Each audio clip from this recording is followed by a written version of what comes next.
C'est pour ça que de plus en plus, dans le Seigneur, dans les temps de la fin, l'église véritable, elle sera cachée. Comme au temps de Jézabel, les véritables prophètes étaient dans les grottes. C'est pour ça ceux qui partiront en enlèvement de l'église, ce sera ceux qui seront dans les coulisses et qui seront en train de se préparer pour le grand retour du Maître. C'est pour ça que Jésus veut te sanctifier. Laisse Jésus te laver par les eaux de sa parole. La grâce et la paix par Jésus-Christ, le vivant, le ressuscité du troisième jour. Nous bénissons le Seigneur pour cette nouvelle instruction. Merci mes frères et sœurs pour le soutien que vous apportez à la chaîne, pour vos commentaires que je lis toujours avec plaisir. Si je n'ai pas le temps de répondre, je suis vraiment navré. Entre la vie de famille, le travail, la communauté, répondre aux commentaires, c'est pas toujours évident, mais en tout cas, si vous voyez que j'ai pas le temps de répondre à vos messages, insistez et je prendrai le temps de vous répondre.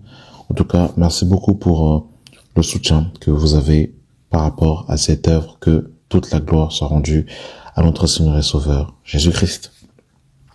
Le réveil. Qu'est-ce que le réveil, mes bien-aimés dans le Seigneur? Nous allons parler de ce sujet qui est important, mes bien-aimés dans le Seigneur, et avoir la pensée du Seigneur sur le réveil selon la parole de Dieu.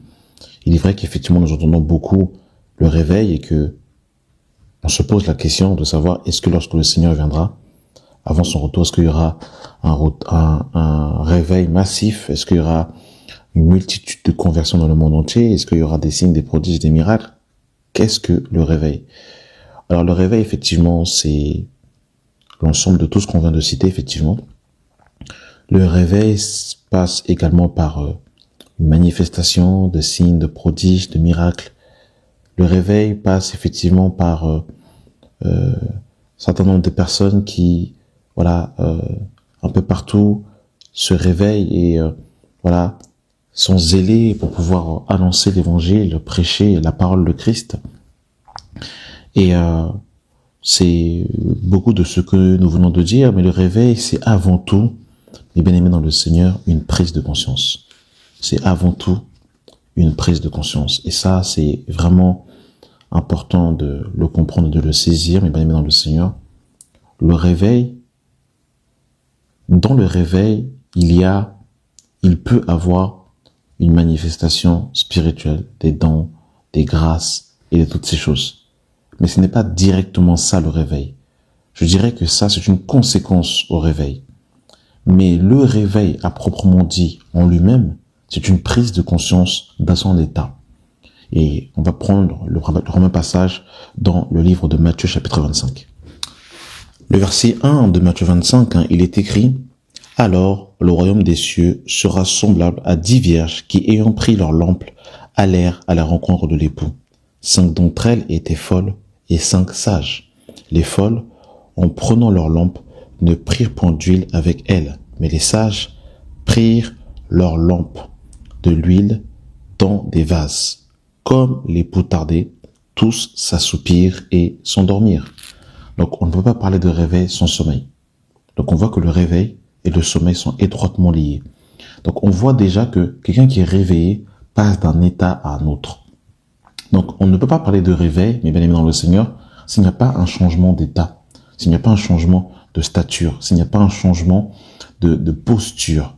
Quand on parle de réveil, mais bien aimé dans le Seigneur, on parle d'un changement de posture, on parle d'une prise de conscience, mais bien aimé dans le Seigneur, et on parle également d'un changement, mais bien aimé dans le Seigneur, d'un état à un autre. Et ça, c'est vraiment important.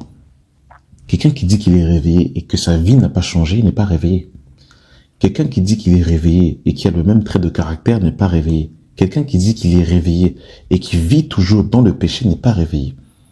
Quelqu'un qui vit dans le péché et qui est toujours qui vit dans le péché et quelqu'un qui est religieux et qui ne marche pas par l'esprit n'est pas réveillé. Ça, il faut qu'on soit très clair ici.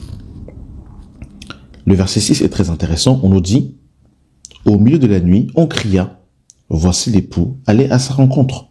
Alors, toutes ces vierges se réveillèrent et préparèrent leurs lampes.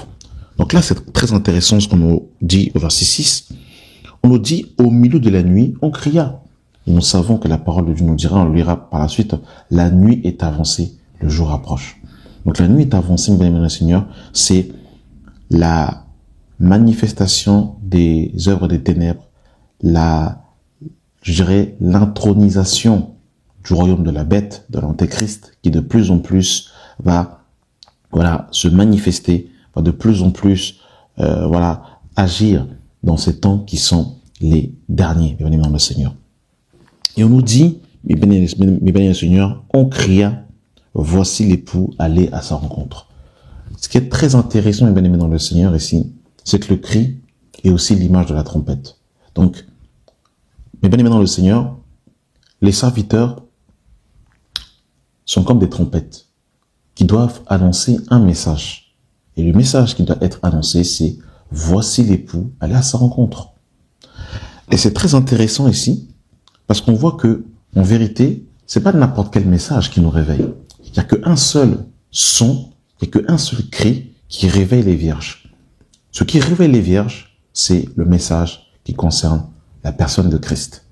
C'est un message christocentrique, un message qui nous parle uniquement de la personne de Christ, mort, enseveli, ressuscité, comme Paul pour le dire, dans 1 Corinthiens chapitre 2, le verset 2, « Car je n'ai pas eu la pensée de savoir parmi vous autre chose que Jésus-Christ, et Jésus-Christ crucifié. » Dans 1 Corinthiens chapitre 1, le verset 18, il dira, « Car la prédication de la croix est une folie pour ceux qui périssent, mais pour nous qui sommes sauvés, elle est la puissance de Dieu. » Et dans le livre de 1 Corinthiens chapitre 15, il dira que ce qu'il a prêché, c'est Christ mort, enseveli, ressuscité d'après les Écritures. C'était le message que l'apôtre Paul prêchait, et il dira même, dans le même chapitre 15, il dira que ce soit moi, que ce soit eux, voilà ce que nous prêchons, et c'est ce que vous avez cru.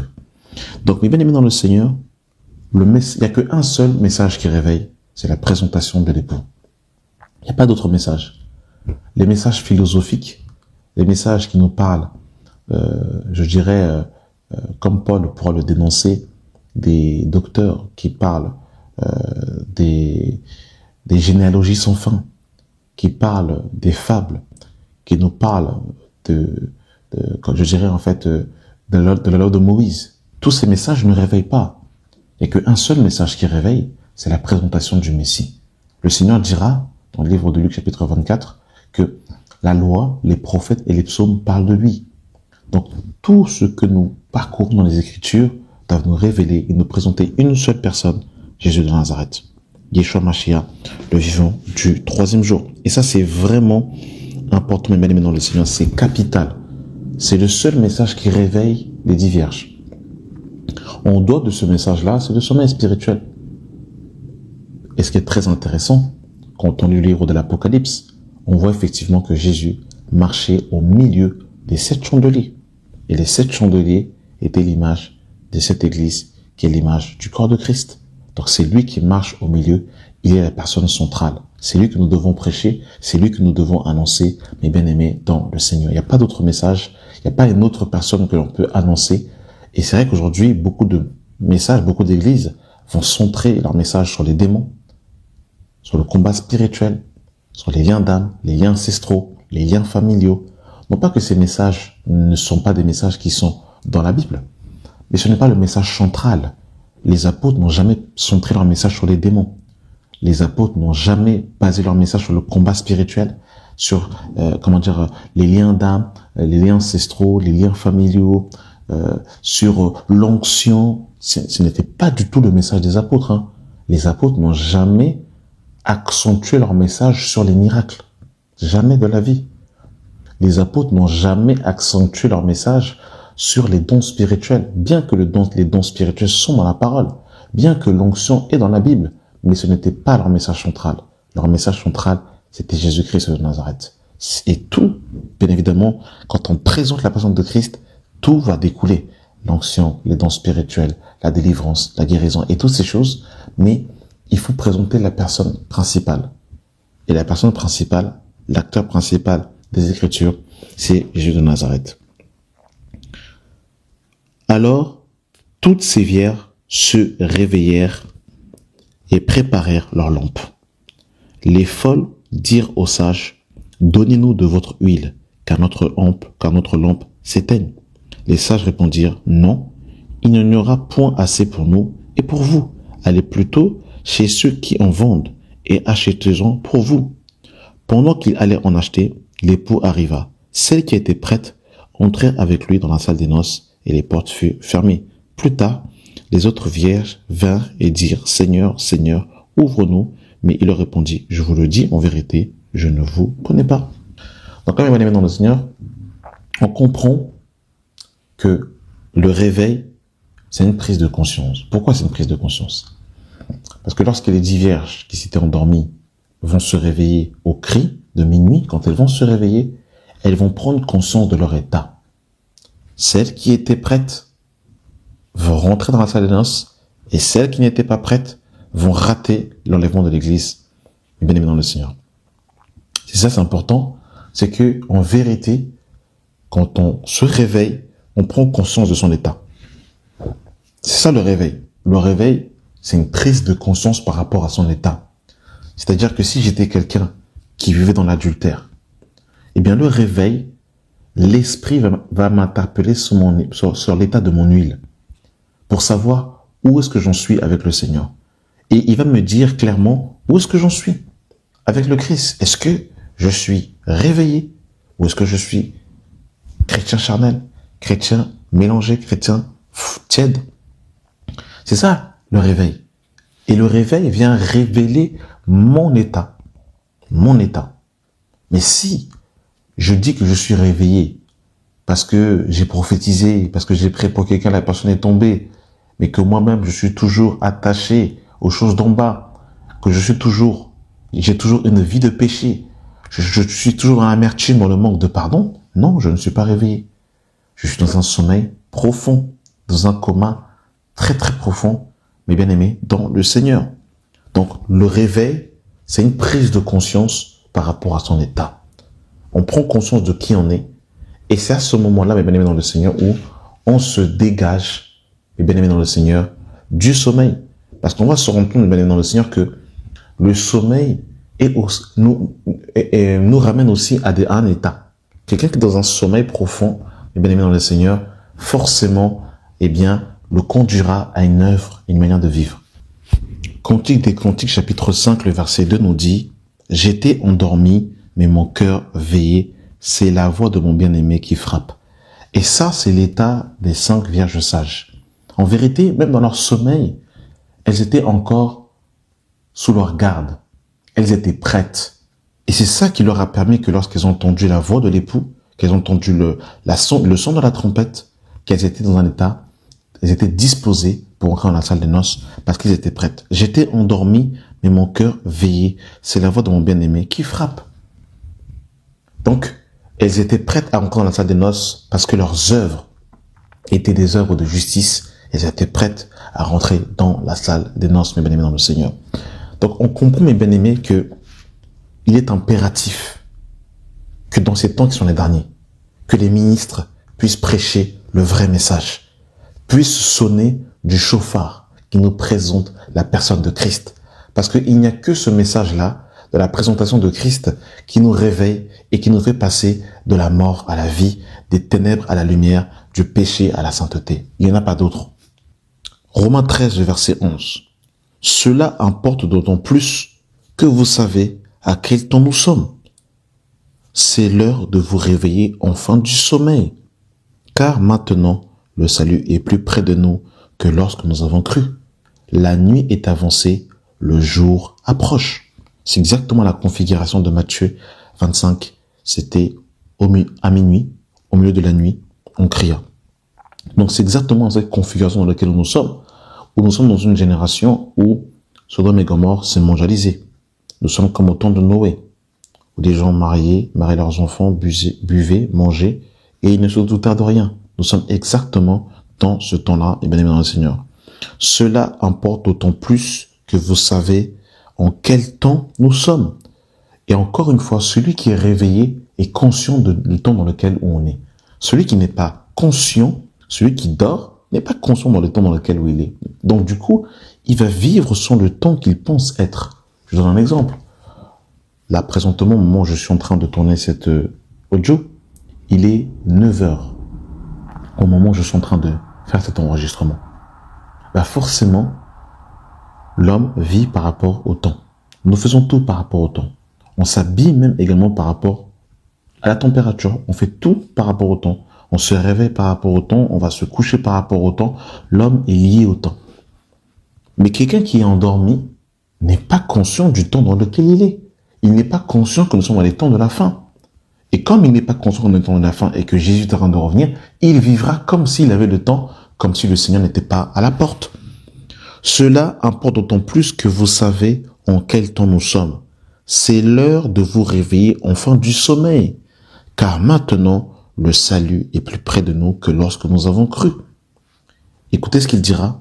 La nuit est avancée, le jour approche. La nuit est avancée, c'est comme dans Matthieu 25, le fait qu'on était à minuit, qu'il faisait nuit, et le jour approche, c'est que la présentation du Messie, du Fils de Dieu, est imminente. Donc, il faut présenter la venue du Messie, parce que sa venue est imminente, et parce que c'est le message imminent qui va préparer les enfants du Seigneur à l'arrivée de l'Église.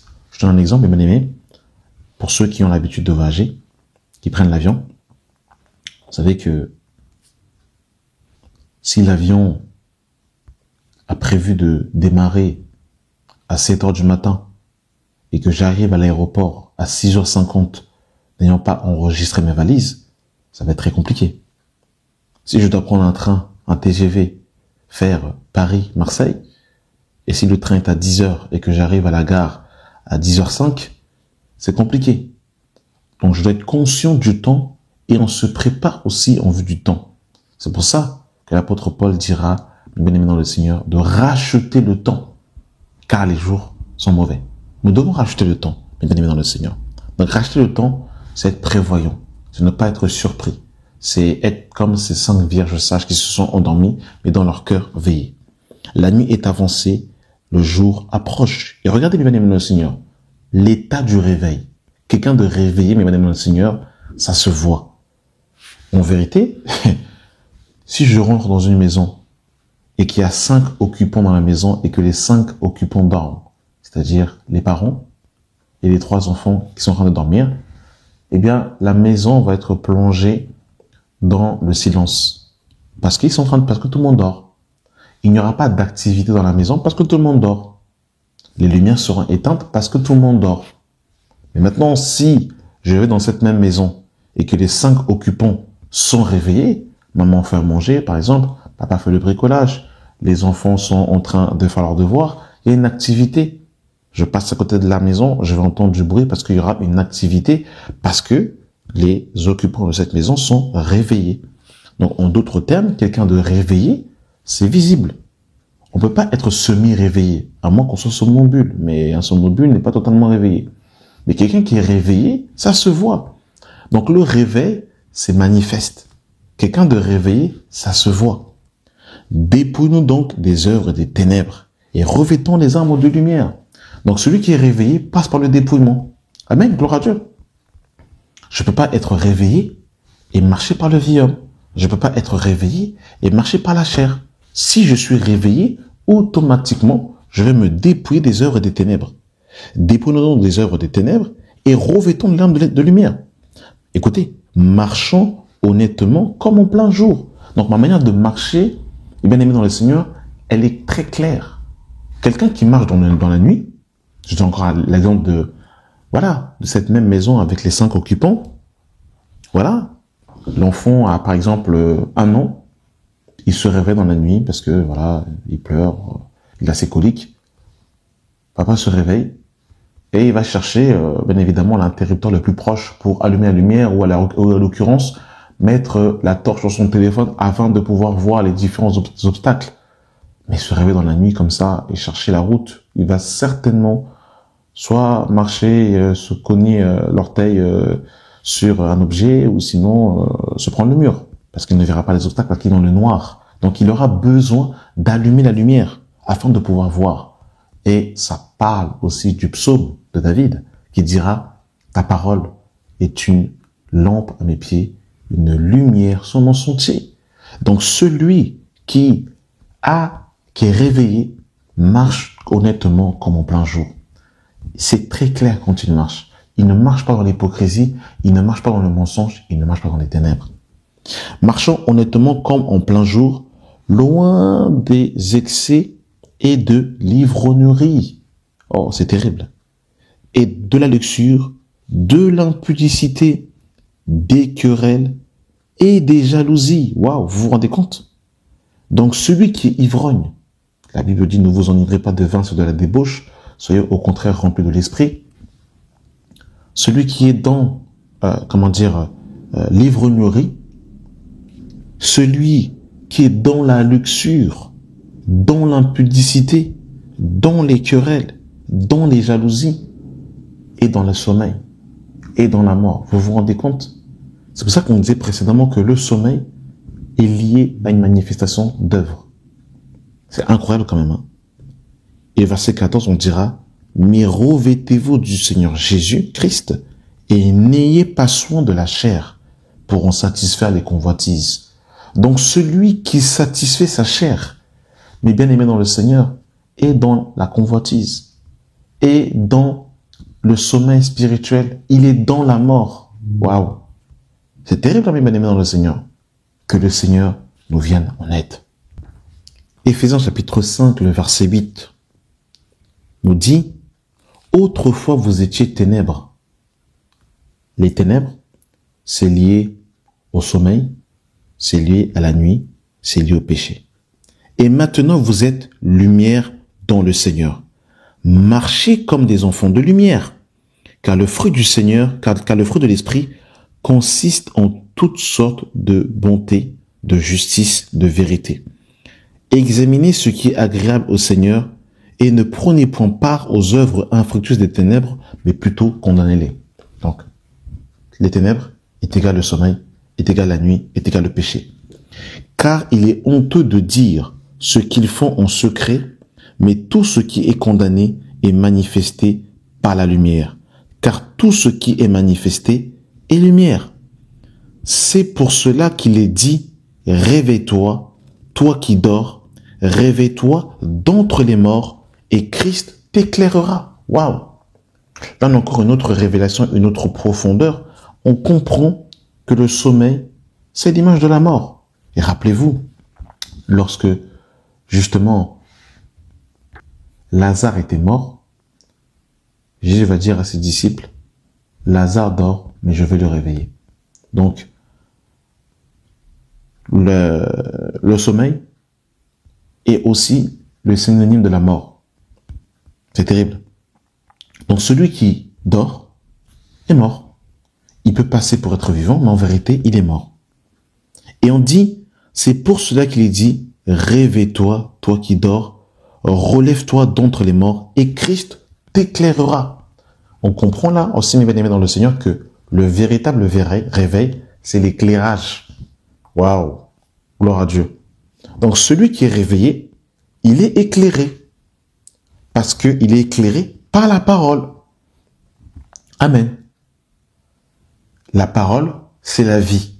La parole, c'est la lumière. Donc celui qui reçoit la vraie parole est éclairé. Quelqu'un d'éclairé ne peut plus aller dans les ténèbres. C'est plus possible parce qu'il est éclairé. Il voit clair. Donc quelqu'un qui est éclairé ne va pas revenir à son vomi. Quelqu'un qui est éclairé ne retourne pas dans le système religieux dans Babylone. Non. Parce qu'il est éclairé par la parole du Seigneur. Il sort de la mort, il passe à la vie. Waouh! C'est glorieux. 1 Thessaloniciens chapitre 5, le verset 4. Mais vous, frères, vous n'êtes pas dans les ténèbres pour que ce jour vous surprenne comme un voleur. Vous êtes des enfants de la lumière et des enfants du jour. Nous ne sommes point de la nuit ni des ténèbres. Ne dormons donc point comme les autres, mais veillons et soyons sobres. Car ceux qui dorment, dorment la nuit, et ceux qui s'enivrent la nuit. Donc on a vu là-bas dans Romains 13, l'enivrement. L'enivrement est lié au sommeil. C'est terrible, hein? Vous avez vu, lorsque les filles de Lot vont faire boire du vin à leur père, qu'est-ce qui va se passer? Leur père va s'endormir. Et c'est à ce moment-là que les filles de Lot vont coucher avec leur père. Donc, en fait, l'enivrement de vin de Babylone te ramène au sommeil. Waouh! Si, c'est vraiment terrible que le Seigneur nous aide. Ne dormons donc point comme les autres, mais veillons et soyons sobres. Car ceux qui dorment, dorment la nuit, et ceux qui s'enivrent la nuit. Mais nous, qui sommes du jour, soyons sobres, ayant revêtu la cuirasse de la foi et de la charité, et ayant pour casque l'espérance du salut. Amen. Vous avez vu l'état? C'est ça le réveil. Le réveil, c'est une prise de conscience de son état. Le réveil, on est éclairé. Le réveil, on est ressuscité. Le réveil, on se dépouille des œuvres des ténèbres. Le réveil, on se revêt de Christ. C'est ça le réveil. C'est très clair. Que personne ne vous trompe, que personne ne vous séduise, bien aimé dans le Seigneur. Et malheureusement, dans les temps de la fin, il y aura plus un réveil d'apostats que de ceux qui sont réellement éclairés et qui sont réellement réveillés. On le verra par la suite, mes bien-aimés dans le Seigneur. Apocalypse chapitre 3, le verset 1. Écrit à l'ange de l'église de Sardes. Voici ce que dit celui qui a les 7 esprits de Dieu et les 7 étoiles. Je connais tes œuvres, je sais que tu passes pour être vivant et que tu es mort. Sois vigilant et affermis le reste qui est prêt de mourir. Waouh! Je sais que tu passes pour être vivant et que tu es mort. Et on a vu qu'effectivement, la mort et le sommeil sont étroitement liés. Donc celui qui est dans un sommeil spirituel passe pour être vivant. Donc il peut avoir un semblant d'activité spirituelle, mais en vérité, il est dans le sommeil. Il est mort. Et la mort, c'est l'absence de la vie. Donc il n'y a pas de fruit, il n'y a pas d'activité, de véritable activité spirituelle.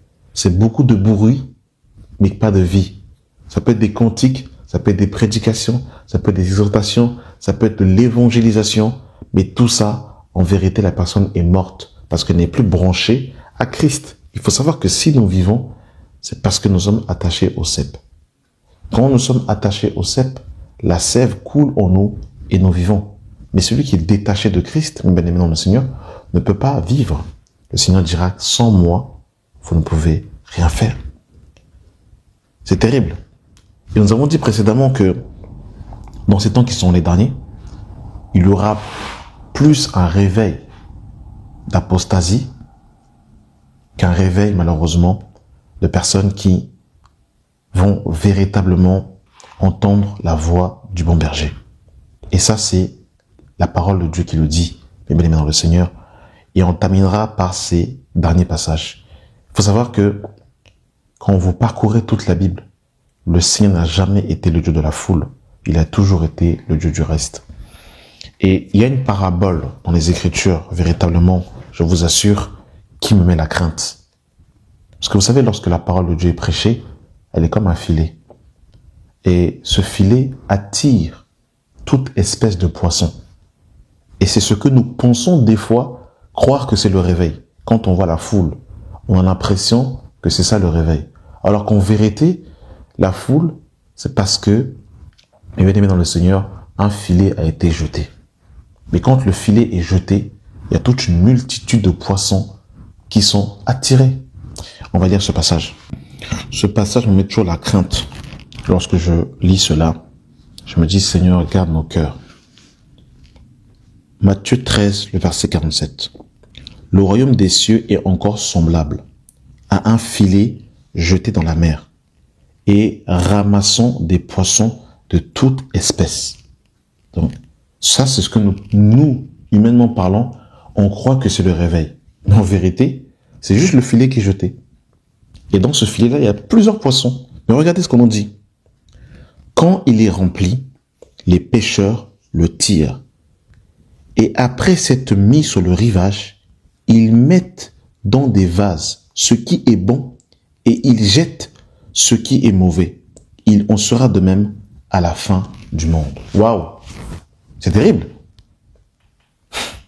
Il y a toujours, mes bien-aimés dans le Seigneur, la distinction entre la foule et les disciples.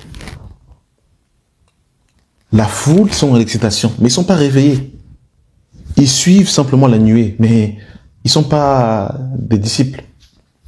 C'est terrible. Beaucoup d'appelés, mais peu d'élus. Et c'est très simple. Si on fait une chronologie, quand on voit le Seigneur frapper la terre, dans Genèse chapitre 6, combien de personnes vont-ils être sauvées? Noé, ainsi que ses fils et ses belles-filles. Stade de 8. Sur l'humanité de ton chair, 8 personnes ont été sauvées. C'est terrible. Quand on regarde, bien aimé dans le Seigneur, encore, l'aspect de Moïse, qui va, justement, Moïse libère les enfants d'Israël, ils traversent la mer Rouge, ils arrivent dans le désert, ils sont plus de millions de personnes. Et quand la Bible compte, dans l'Ancienne Alliance, elle ne compte pas les femmes. Vous vous rendez compte? Parce que la femme était comptée dans l'homme. Donc ils étaient des millions de personnes. Combien de personnes sont-ils rentrés à Canaan? Moïse et Caleb, 2 personnes sont rentrées. Vous vous rendez compte comment c'est terrible?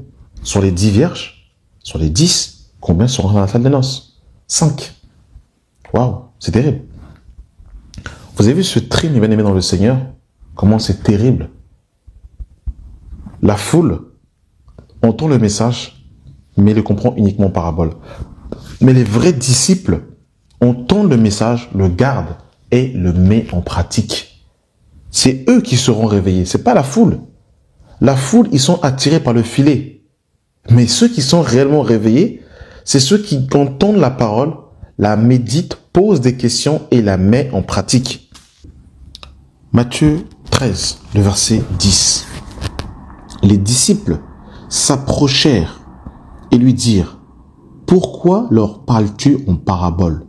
Jésus leur répondit: parce qu'il vous a été donné de connaître les mystères du royaume. Je ne sais pas si on se rend compte quand même cette parole, comment elle est terrible. Le Seigneur dans Matthieu chapitre 6, il dit: recherchez premièrement le royaume des cieux et sa justice, et tout le reste vous sera donné. Mais en même temps, il dit que le royaume est un mystère. C'est quand même terrible quand même, hein. C'est-à-dire que il faut chercher le royaume, mais en vérité, le royaume n'est trouvé que par les disciples. La foule ne peut pas trouver le royaume, parce que le royaume est un mystère. Et il n'y a que les disciples qui peuvent percer les mystères du royaume. C'est incroyable quand même, hein? Parce qu'il vous a été donné de connaître les mystères du royaume des cieux, et que cela ne leur a pas été donné. Car on leur donnera à celui qui a, et il en sera dans l'abondance. Mais à celui qui n'a pas, on lui ôtera même ce qu'il a. C'est pourquoi je leur parle en parabole, parce qu'en voyant, ils ne voient point, parce qu'en entendant, ils n'entendent pas. Et pour ceux qui s'accomplissent cette prophétie d'Ésaïe, vous entendrez de vos oreilles, et vous ne comprendrez point. Vous regarderez de vos yeux, et vous ne verrez point. Car le cœur de ce peuple est devenu insensible. Ils ont endurci leurs oreilles et ils ont fermé leurs yeux, de peur qu'ils ne voient de leurs yeux et qu'ils n'entendent de leur cœur et qu'ils ne comprennent de leur cœur, qu'ils ne se convertissent et que je ne les guérisse. Waouh!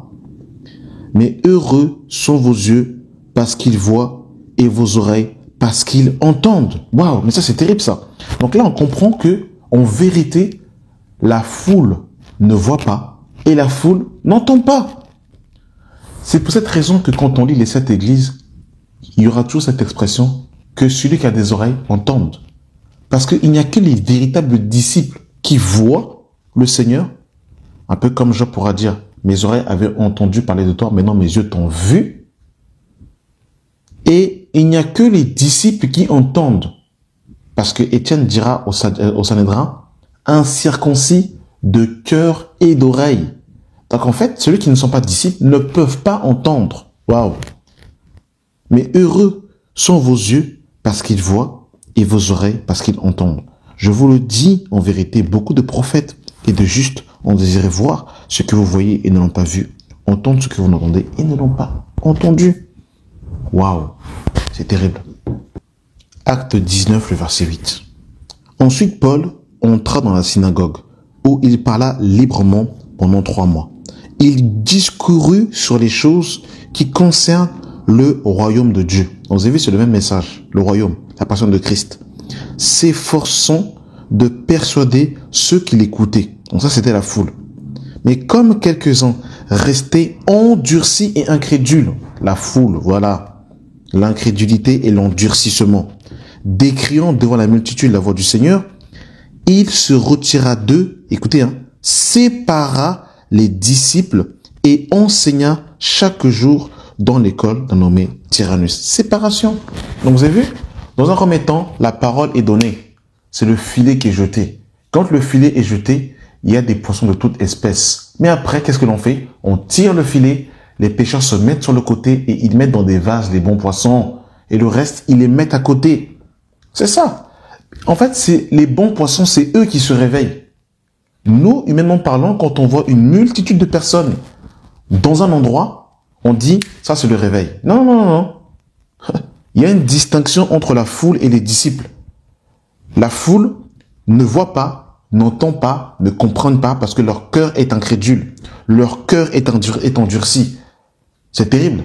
Alors que les disciples, ce sont ceux qui méditent, qui posent des questions, qui creusent, qui s'assoient, qui sont comme les Juifs de Béry qui vérifient les Écritures pour voir si ce qu'on leur dit si est exact. Amen. C'est ça la parole de Dieu. C'est magnifique.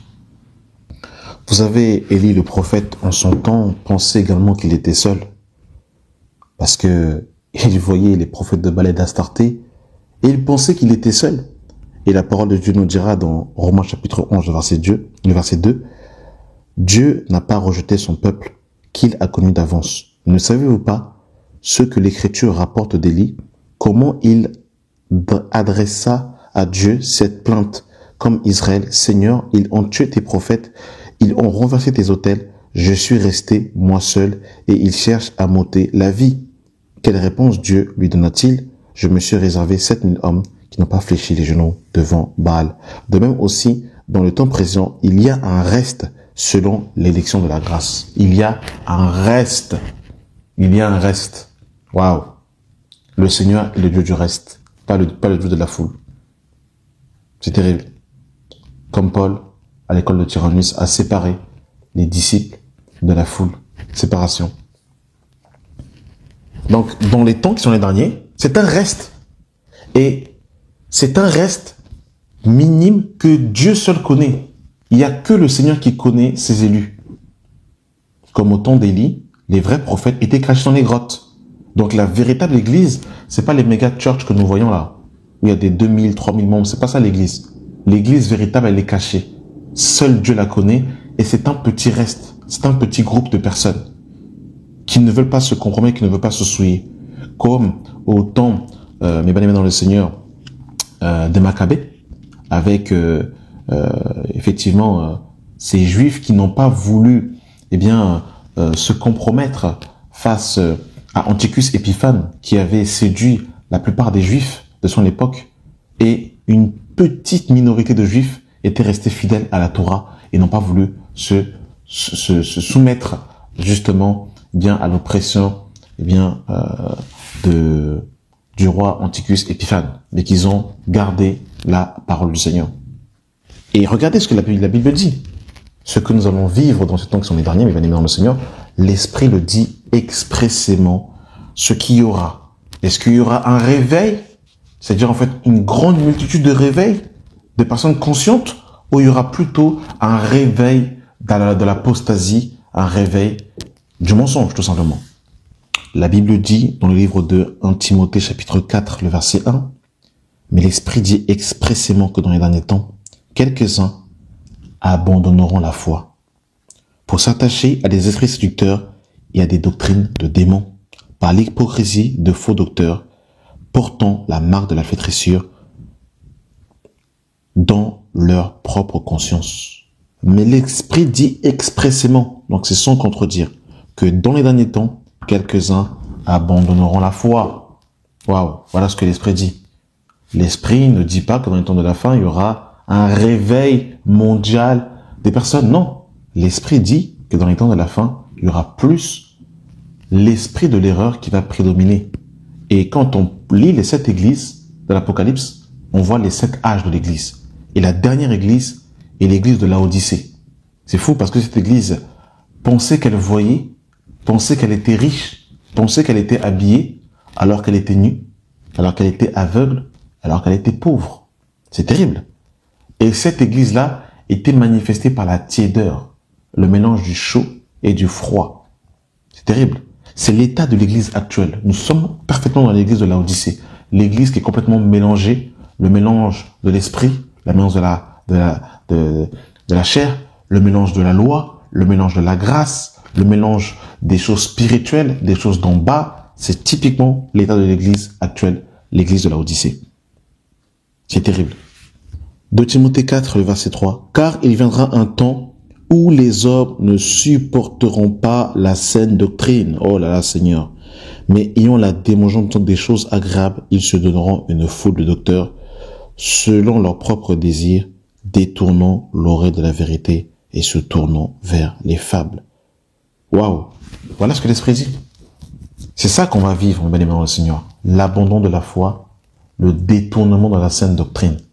Mais dans tout ce que l'Esprit a dit, il y a un reste qui n'a pas fléchi les genoux devant Baal et qui garde la parole du Seigneur, un peu comme l'ange de l'église de Philadelphie, dans Apocalypse 3, le verset 10, où l'Escriture dira, parce que tu as peu de puissance et que tu as gardé ma parole, je te garderai aussi à l'heure de la tentation qui va venir sur tous les habitants de la terre. Waouh! 2 Thessaloniciens chapitre 2, le verset 1. Pour ce qui concerne l'avènement de notre Seigneur Jésus-Christ et notre réunion avec lui, nous vous prions, frères, de ne pas vous laisser facilement ébranler dans votre bon sens et de ne pas vous laisser troubler soit par quelque inspiration, soit par quelque parole ou par quelques lettres qu'on dirait venir de nous, comme si le jour de Christ était déjà là, que personne ne vous séduise d'aucune manière, car il faut que l'apostasie, car il faut que l'apostasie soit arrivée auparavant et qu'on ait vu paraître l'homme du péché. 2 signes majeurs du retour de Christ. L'apostasie et la venue imminente de l'Antéchrist. Et l'esprit de l'Antéchrist, c'est quoi? C'est les signes et les prodiges mensongers. Donc nous serons de plus en plus amenés à vivre dans les temps qui sont les derniers la démonstration de signes, de prodiges et de mensonges, comme nous décrit la suite du verset. Et l'apostasie, qui se traduit en grec par apostasia, qui signifie action de s'éloigner. Voilà ce que nous allons vivre dans ces temps qui sont les derniers. En tout cas, moi, quand je lis ma Bible, c'est ce que je vois. Mais oui, il y aura toujours des personnes dans tous les âges qui ont été comme le temps d'Élie, des personnes qui n'ont pas fléchi les genoux devant Baal. Un petit reste que Dieu garde ici et là, qui n'a rien à voir avec les dénominations, les grandes méga-churches que nous voyons ici et là, et bien aimés dans le Seigneur. Alors, qu'est-ce que le réveil? Eh bien, le réveil, bien aimés dans le Seigneur, c'est une prise de conscience, c'est un dépouillement, c'est le revêtement de Christ, c'est la stature parfaite du Christ, c'est le revêtement des armes de lumière, c'est la vie de sainteté, la vie de justice. C'est ça le réveil, bien aimés dans le Seigneur. C'est quand on prend conscience de son état, quand on prend conscience de son péché et qu'on se dépouille du péché pour marcher dans la sanctification et dans la justice. C'est ça le réveil, bien aimés dans le Seigneur. C'est une prise de conscience, c'est être branché avec l'époux et qu'on est prêt afin de rentrer dans la salle des noces. Je terminerai par un passage dans Acte 19, le verset 13. Il est écrit: quelques hommes juifs ambulants essayaient d'invoquer sur ceux qui avaient des esprits malins le nom du Seigneur Jésus en disant: je vous jure, par Jésus que Paul prêche, ceux qui faisaient cela étaient 7 fils de Séva, juifs, l'un des principaux sacrificateurs. L'esprit malin leur répondit: je connais Jésus, je sais qui est Paul, mais vous qui êtes-vous? Et l'homme dans lequel était l'esprit malin s'élança sur eux, se rendit maître et les maltraita de telle sorte qu'ils s'enfuient de cette maison nus et blessés. Cela fut connu de tous les Juifs et de tous les Grecs qui demeuraient à Éphèse. Et la crainte s'empara de tous, et le nom du Seigneur Jésus était glorifié. Plusieurs de ceux qui avaient cru venaient confesser et déclarer ce qu'ils avaient fait. Et un certain nombre de ceux qui avaient exercé les arts magiques, ayant apporté leurs livres, les brûlèrent devant tous. On estima la valeur à 5000 cycles d'argent. À 5000 pièces d'argent, pardon. C'est ainsi que la parole du Seigneur croissait en puissance et en parole. Ça, c'est un exemple de réveil typique, bien aimé dans le Seigneur. C'est des personnes qui étaient dans la sorcellerie, dans la magie. Ils vont entendre la vraie parole. Eux-mêmes, ils vont déclarer et confesser ce qu'ils vont faire. Ils vont pas simplement dire et confesser. Ils vont également apporter le livre de magie, les brûler et donner leur vie au Seigneur. C'est ça le réveil. Une prise de conscience. On passe de la mort à la vie. On passe du sommeil au réveil. On passe des ténèbres à la lumière. On se dépouille des œuvres des ténèbres du vieil homme pour revêtir l'homme nouveau. Et c'est manifeste. C'est manifeste. Amen. Vraiment que l'on puisse prendre conscience du véritable réveil sur la parole. Et que dans ces temps qui sont les derniers, que les élus du Seigneur aux quatre coins du monde puissent entendre le son de la trompette. Voici l'époux, allez à sa rencontre afin de se réveiller et de se préparer à rentrer dans la salle des noces. Amen. Merci d'avoir pris le temps d'écouter cet audio et que la grâce et la paix soient avec vous au nom de Jésus. Amen.